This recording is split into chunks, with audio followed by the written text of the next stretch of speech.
Good afternoon and welcome to the Ambassador News at 1 p.m. on GBS TV, where we debunk global diplomacy and geopolitics.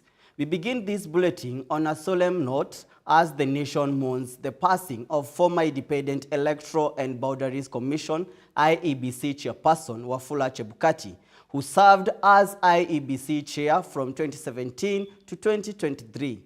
Passed away last night while receiving treatment at a Nairobi hospital. During his tenure, Mr. Chebukati played a crucial role in overseeing Kenya's electoral process, including the 2017 and 2022 general elections. His leadership, despite facing immense challenges, helped shape the Democratic Republic of Kenya nation. Kenyans from all walks of life continue to send their heartfelt condolences, and leaders from across the political divide have paid tribute to his service and legacy. GBS TV joins the nation in mourning this great loss. Our thoughts and prayers are with his family, friends, and all Kenyans during this difficult time. May his soul rest in eternal peace. We will bring you more updates on this developing story in our subsequent bulletins. Stay with us. This is the Ambassador News at 1 p.m. I am your Ambassador, Paul Mathenge. Now, the former chairperson of the Independent Electoral and Boundaries Commission has passed away in Nairobi Hospital, where he was undergoing medication in the intensive care unit.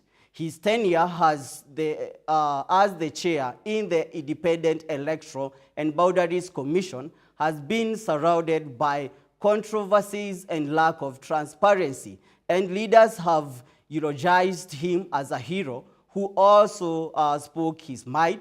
Davis Karani reports that story. Now it will be coming shortly. Now let's continue to the next story.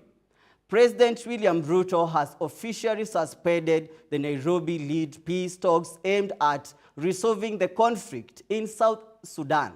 The decision, announced earlier today, comes after months of stalled negotiations and growing concerns over the mediation process. Susan Nganga brings us that report. Ruto has announced the suspension of the ongoing mediation talks between the South Sudan government and the country's opposition. Dubbed the Tumaini Initiative, the talks were launched in May 2024 to bridge the gap between the South Sudanese government and the opposition groups that refused to sign the 2018 peace agreement. But despite repeated efforts, little progress was made. Just days ago, negotiations were adjourned once again, with parties calling for more time to consult.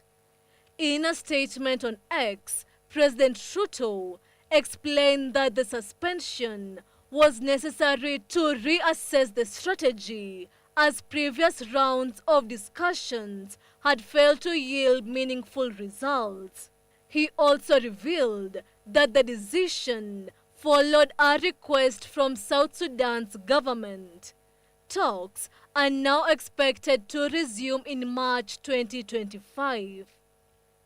The move has sparked fresh concerns over the future of South Sudan as the country continues to grapple with instability, humanitarian crises, and security threats. Critics have also questioned Kenya's effectiveness as a mediator, with some stakeholders doubting its neutrality in the process. Adding to the tension, Kenya is currently facing backlash from Sudan over its decision to host the Rapid Support Forces in Nairobi. The RSF, a paramilitary group engaged in conflict with Sudan's army, recently held meetings in Kenya to discuss forming a parallel government, an action Sudan's leadership has strongly condemned as interference in its sovereignty. Despite the criticism, Kenya's Foreign Affairs Cabinet Secretary Musalia Mudavadi defended the country, saying Nairobi remains committed to regional peace efforts. Susan Nganga, GBS News. The United States government is making drastic cuts, and the International Revenue Services is feeling the heat. Around 6,000 International Revenue Services employees are being fired as part of President Donald Trump's sweeping downsizing of federal agencies. These layoffs come in the middle of tax season, raising questions about the impact on everyday Americans' life. Joy Courier reports. Announcement, Christy Armstrong, the Internal Revenue Service Director of Talent Acquisition, told staff that roughly 6,000 employees are losing their jobs. The cut represents about 6% of the agency's workforce, a move made during the busiest tax filing season of the year. Leading this government downsizing effort is Elon Musk, a billionaire and President Trump's biggest campaign donor. Musk made headline when he was handed a chainsaw on stage, symbolizing the administration's deep cut to federal agencies. The layoffs are part of Trump's push to slash the federal workforce, targeting tens of thousands of employees in agencies from IRS to the U.S. Postal Services. At the IRS, workers in Kansas City reported being unable to access anything on their computer except the emails that they received dismissal notices. Critics says the cuts are far-reaching and reckless. Contracts worth $8.5 billion for foreign aid and diversity training have been cancelled. Even the small team regulating Tesla's self-driving cars has lost half of its staff.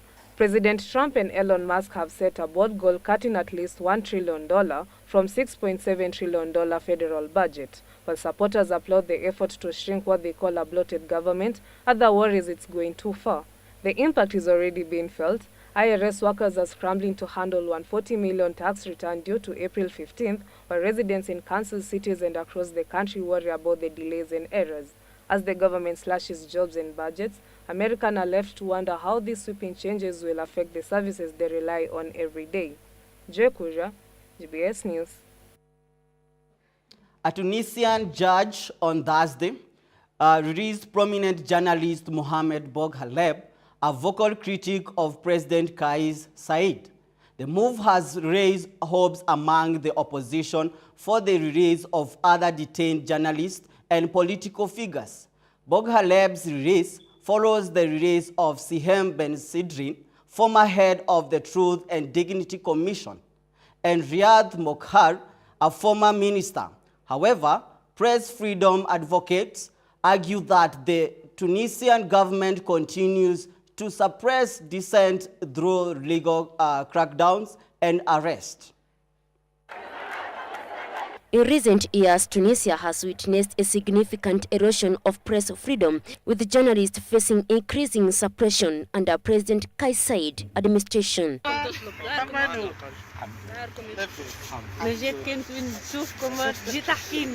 Boghaleb's release follows the Wednesday release of Sihem Ben Sedrin, former head of the Truth Dignity Commission, and Riyad Mokhtar, a former minister. However, press freedom advocates argue that Tunisian government continues to suppress dissent through legal crackdowns and arrest.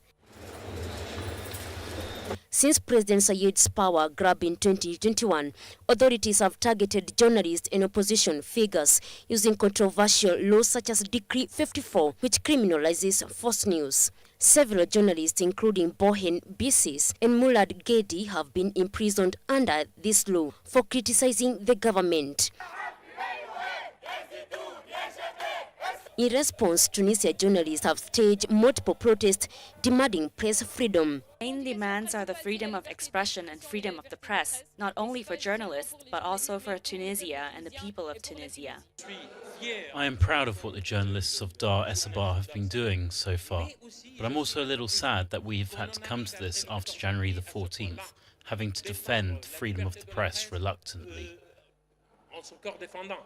Demonstrations in Tunis have seen journalists holding placards reading "Journalism is not a crime" and calling for an end to state repression. The National Syndicate of Tunisian Journalists have condemned the crackdown, warning of increasing authoritarianism.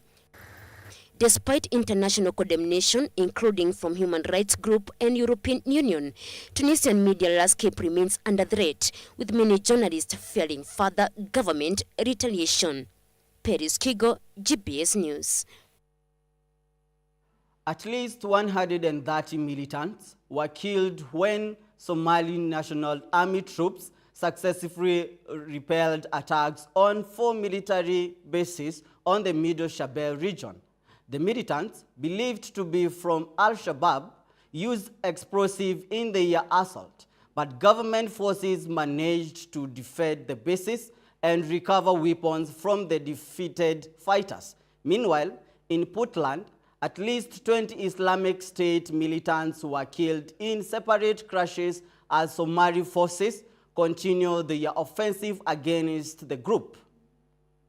Officials in Somalia report that 130 militants were killed in clashes as Somalia National Army troops successfully repelled attacks on 4 government military bases in the center of the country. The attacks occurred in the Middle Shabelle region, where the Somali National Army has been engaged in frequent battles with Al-Shabaab militants in the recent days. Somali militant forces say that the militants used explosives in their assault on the bases. In a statement, Somali's Ministry of Information confirmed that Al-Shabaab suffered a heavy defeat, stating that the government forces are continuing to pursue the remaining militants. The government forces also recovered weapons from the defeated fighters, and no casualty figures for government troops were provided by officials, but a local resident reported at least 5 soldiers killed and more than 10 others injured. Meanwhile, in Somalia's northeastern Puntland region, a separate clash resulted in at least 20 Islamic State militants killed,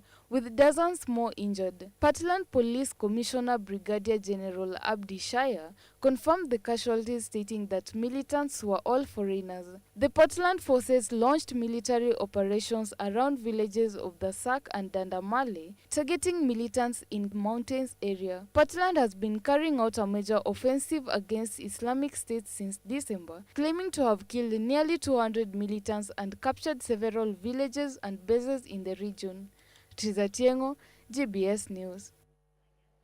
The ambassador will take a short break. We'll be right back with more as we debunk global diplomacy and geopolitics.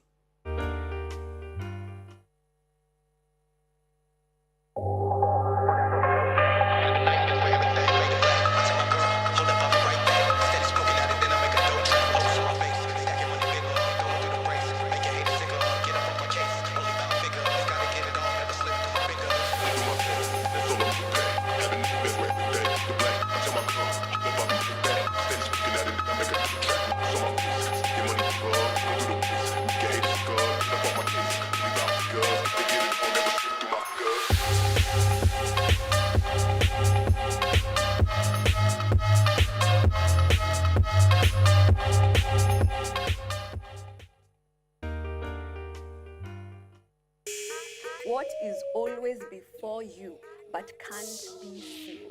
Kudiscover talent. Kudiscover. Ulijuangaje like unaweza imba like yeah.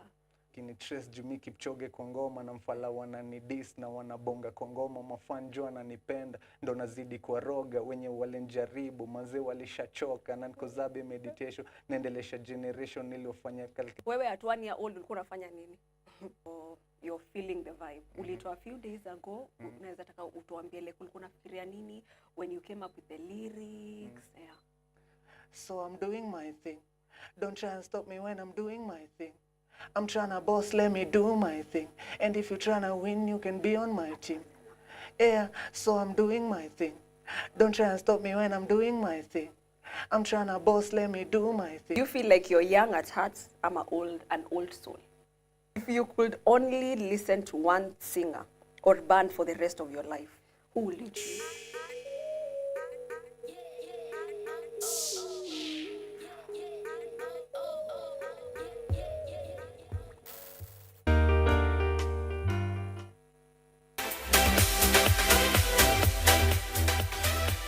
This is the youth hub show that gets a groove on. We have so many topics lined up for you guys. Can you survive without internet? No, I can't. Siwezi survive bila internet mimi. Hii ni kama kuambia mtu mwenye alikuwa amezoea kushinda na nguo, mwambie toa nguo ushinde. She's still like Tito who believes in miracles. Don't you believe in miracles? Don't you believe in miracles? If you love, akili inafungika na macho, you won't see anything. negative in the relationship. So my films, I can get funding to get a lot of time to do pre-production, so that when I'm shooting, costume ulishapanga, kila watu wako wanajua wanavaje, shooting location, like that process ya kwenda ku secure location, kwenda ku secure location, you get and like wow, location ikeza pata, this is where it will all happen. It makes you happy. Kuwa na vitu mingi sana, mapanga le nini, tunachikisa hizo issues zimekuwa zinachocha sana. Tunataka kutuka hivyo tu bila hii mambo ya mneti. Are you ready? So guess the logo. Reveal. Cadillac. Cadillac. Unasema Cadillac. Tunapenda watu we love communicating, we love welcoming people. Internet ilikuja kutupangiza. Hello kids. Did you know a year has 31,557,600 seconds? Why do you think so? Exactly. There are 60 seconds in a minute, 60 minutes in an hour, 24 hours in a day, and 365 and 25 days in a year. We count the extra 0.25 because of leap year. When you multiply all these numbers together, you get a huge number of seconds. That's why a year feels long, but time still flies when you are having fun.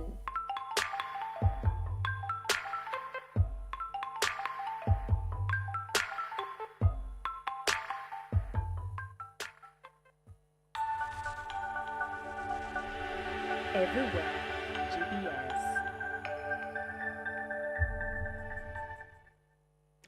Welcome to the Ambassador. Now, a commission in Niger has proposed a 5-year transition to civilian rule, extending the junta's initial 3-year plan rejected by ECOWAS.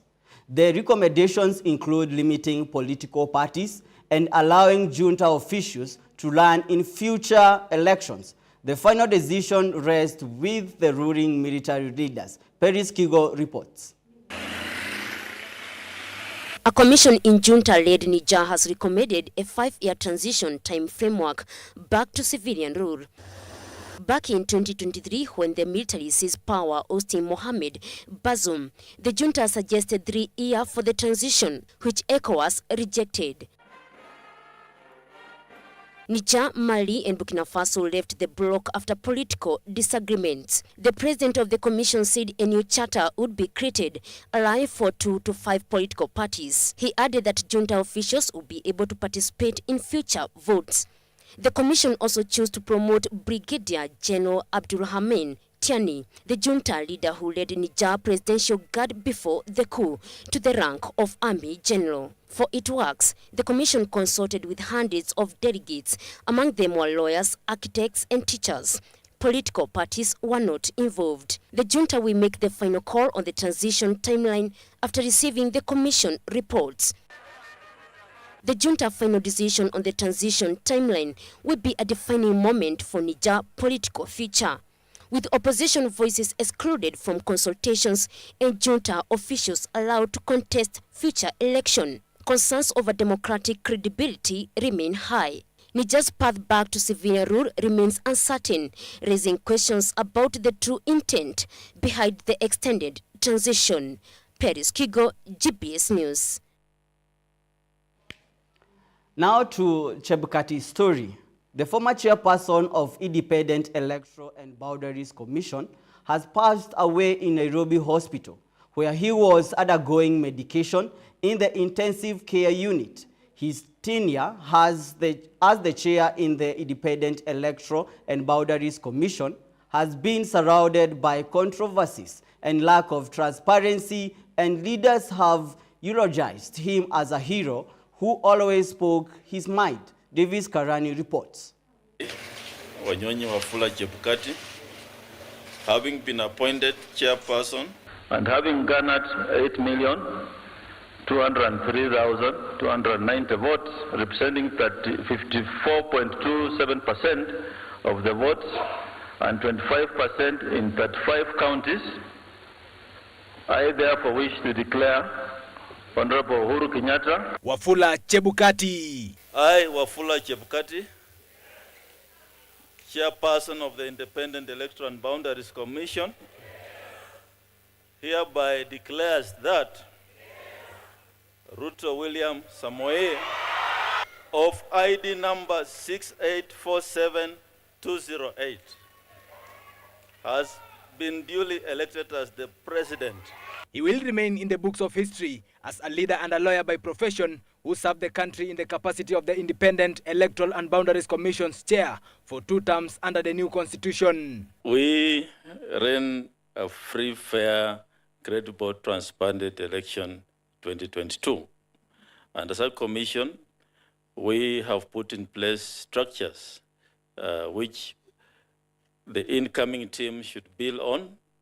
And these structures are espoused in our policies manuals. A seasoned politician, a professional lawyer, and later chair of the Independent Electoral and Boundaries Commission, was born in 1961 at Nanyuki, but his rural home is in Bungoma County, and his demise on the 20th February 2025 closes his living clock at the age of 64 years. I, Wanyonyi Wafula Chebukati, having been appointed chairperson to the Independent Electoral and Boundaries Commission. He was first appointed by the former President Uhuru Muigai Kenyatta in January 2017 and served his 6-year term limit as the chair of the IEBC. But his tenure was filled with lots of controversies after his first electoral results were nullified by the Supreme Court after the then opposition coalition, led by the Right Honorable Raila Odinga, rejected the presidential results.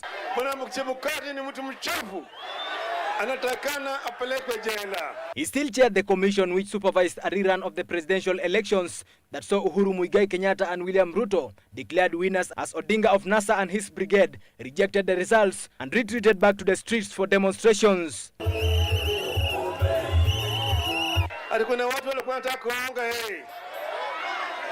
Hata wale wenzake si Bwana Gulie na Bwana Baba. Nataka niwaulize hao mlienda kwa jumba ya baba kufanya nini? The 2022 general elections which Chebukati supervised also faced opposition from the Azimio coalition, which had lost trust in Chebukati's credibility to conduct the elections, and the division of the IEBC commissioners, which attracted constant demonstrations aimed to oust Chebukati from the office. But still Chebukati remained in charge and made a decision over the general elections, which saw President William Ruto being declared as the 5th president of the Republic of Kenya. In accordance with the law, the constitution and the law, I, Wafula Chebukati, chairperson of the Independent Electoral and Boundaries Commission, hereby declares that Ruto William Samoei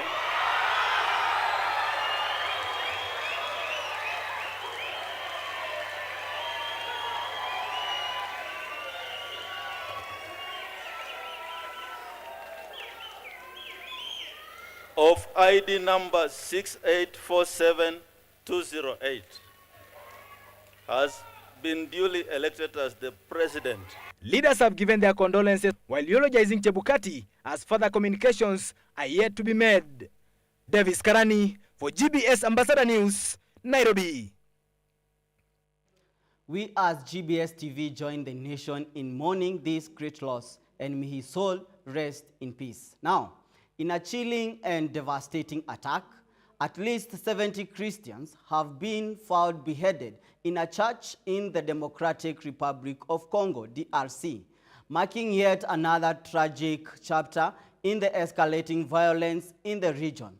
The attack is believed to have been carried out by the Allied Democratic Forces, an armed group notorious for its brutal assaults in the eastern Congo. This massacre highlights the growing danger faced by religious communities in the country, with persecution and violence continuing to spiral out of control. Irene Juguna reports. In a harrowing discovery, 70 Christian victims have been found beheaded in a church in an abandoned village in Eastern Democratic Republic of Congo. The bodies, presumed to have been held hostage for days, were found tied up in what is being described as a horrific scene of religious persecution. The victims' faith and tragic end serve as a stark reminder of the growing violence and suffering in the region. Tristan Azbej, Hungary's State Secretary for Persecuted Christians, expressed his outrage over the incident in a post on social media, calling for the world to recognize and act against Christian persecution. The massacre is linked to the Allied Democratic Forces, ADF, a brutal militia group operating in the region. While the M23 rebels have garnered much of the international focus, the ADF remains one of the deadliest armed groups in the area, notorious for its targeting of civilians and religious groups. The violence is part of a broader conflict in eastern Congo, where clashes between government forces and rebel groups have displaced hundreds of thousands, creating a dire humanitarian crisis. The United Nations has warned that the situation is worsening, with over 350,000 people left homeless as a result of the violence. As the death toll continues to rise, the world watches as Congo's eastern region becomes a symbol of the escalating peril faced by innocent civilians. With no clear resolution in sight, the international community faces growing pressure to intervene and provide aid to those suffering in Eastern Democratic Republic of Congo. Reporting for GBS News, Irene Juguna. Southern Greece is facing a critical water crisis, with Argolida region at its center, known for its fertile orange groves. The area is struggling with aging infrastructure, drought, and rising water salinity, leaving residents and farmers desperate for solution. Joy Kuria reports. Region of Argolida, southern Greece, an irrigation canal feeding the vast orange groves leaks precious water through cracks. Below ground, old and crabbing pipes lose more than half the water pumped through them. The result, an agricultural hub battling a water crisis that grew more dire with each year passing. Across the region, the crisis extends beyond homes. Farmers desperate for irrigation water dig deeper than ever, up to 300 meters, only to find waters too salty, tainted by seawater, seeping into depleted aquifers. Combined by 2 years of severe drought, the situation has pushed many to the brink. Experts say underinvestment has exacerbated the crisis. Greece loses nearly 50% of its drinking water to leaky pipes and theft, double the European Union average. Maps of the underground pipeline network are scarce and repair are slow to come. The problem is that in the country, the leakages are on average around 40%, but there are many municipal drinking water providers that have around 60% leakages. The leakages are a wider part is the non-revenue water, which could be even more as there is water theft. In towns like Elmoni, where 8% of residents have reliable access to safe drinking water, the reliance on bottled water has created a new environmental challenge, mountains of plastic waste. As southern Greece faces increasingly erratic rainfall and record-breaking heat, the challenges of water security grow even more urgent. For a region like Argolida, the fight for water is not just a local issue, it's a battle for survival. Joy Kuria, GBS News. Ivory Coast has officially taken control of Port Bouet, the last remaining French military base in the country, marking a historic shift in the region's security dynamics. The transfer of responsibility from French forces to the Ivorian military was celebrated in a formal ceremony this week, as France reduces its military footprint across West Africa. The move signifies a broader transformation in the relationship between the two nations. Teresa Tiengo reports. Coast has officially taken control of the last remaining French military base in the country. This historic handover marked the end of an era of French military presence in the nation. This handover marks a new stage in the friendship and strategic cooperation between our two nations. The ceremony included a symbolic changing of the guard, signifying the transfer of security responsibilities from French forces to the Ivorian military. The handover comes as France is scaling back its military presence across West Africa, a region where French troops have been stationed for decades. Despite the withdrawal of the bulk of French forces, around 80 French servicemen will remain in Ivory Coast to provide advice and training for the Ivorian military. French Armed Forces Minister Sebastien emphasized that while France is reducing its footprint in the region, it's not withdrawing entirely. The world is changing. It's evolving fast, and it was obvious that our defense relationship would have to evolve to look more to the future, rather than a relationship inspired by the past.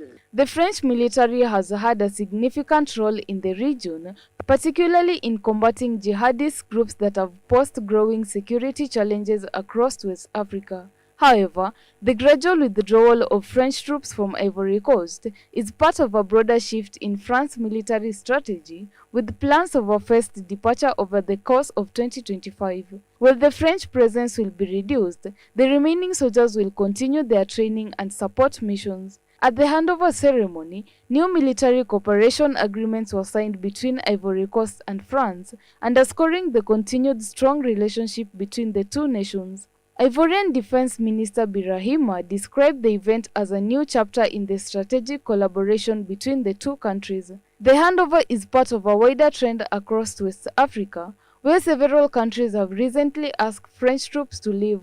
These requests are seen by many analysts as a reflection of a broader shift in the region's relationship with France, which has historically been a dominant military and political power in the area. Teresa Tiengo, GBS News. And that's all for today with me, your Ambassador Paul Madenge, on The Ambassador, 1 p.m. Follow all of our stories at GBS TV Africa. It's updated through the day. Remember, here at The Ambassador, we debunk global diplomacy and geopolitics. Thank you for your time and company.